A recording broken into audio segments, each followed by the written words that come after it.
Let's do a couple of stories on New York City. We'll start off by speaking over this video, since the only audio is just a bunch of black people riding motorcycles and street bikes that are not legal through the streets of New York under the Brooklyn Bridge. Many of the bikes are stolen. By the way, when you're a drug dealer, motorcycles, the street bikes are now like part of your gear, because if you take off on a street bike, a cop is not allowed to chase you. So anyway, sometimes the fellas get together. They do a mass ride through the streets. A local newspaper said, well, there was more than a dozen of them. I didn't even try to count, but I counted at least 25. This one has kind of a twist. That is, they run over a cop. I guess that's not that big of a deal in New York. Go ahead, tell me it is.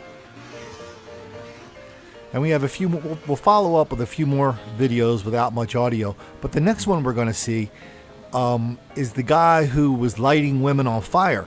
At first we learned that it was just some nondescript guy lighting Muslims on fire. Hate crime, hate crime, hate crime.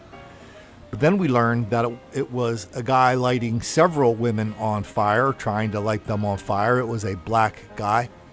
And here's what you really have to read very, very carefully to find out. He was not alone. He was with a large group of black people. We don't know how large the group was. Well, according to, if you use the New York Daily News description, you would say more than 2, but it was probably somewhere between 7 and 20. We were just going around setting people on fire. I guess that's even worse than riding motorcycles over cops. Or is it? New security video gives a clearer image of the man police are looking for.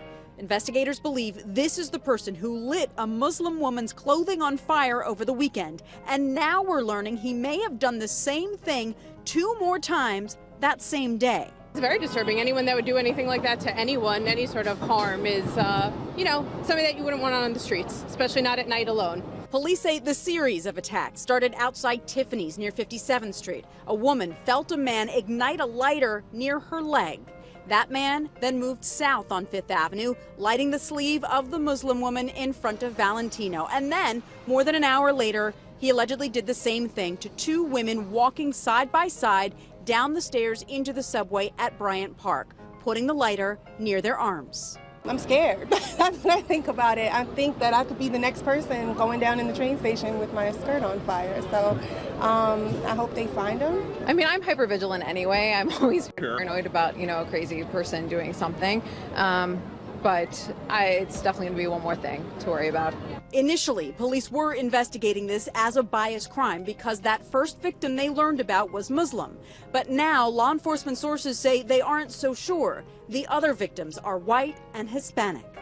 Certainly scary. I think there's a certain amount of fear just being a woman walking around the city without now hearing that you have to take additional measures to make sure that there's not someone else trying to do you harm in a different way. And here's a couple of the fellas. They had just robbed an old lady of her purse in a housing project.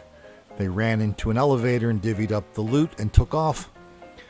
And in the next video we're going to see is in the New York subways. A couple of the fellas were making some lewd suggestions to a young lady. When the guy objected to those suggestions, her boyfriend, they beat the hell out of him and her. No doubt they were disrespecting them. No doubt they didn't know the cardinal rule of survival for white people and Asian people and young people and old people and gay people and straight people on the streets of New York and beneath the streets of New York. Don't make the black kids angry.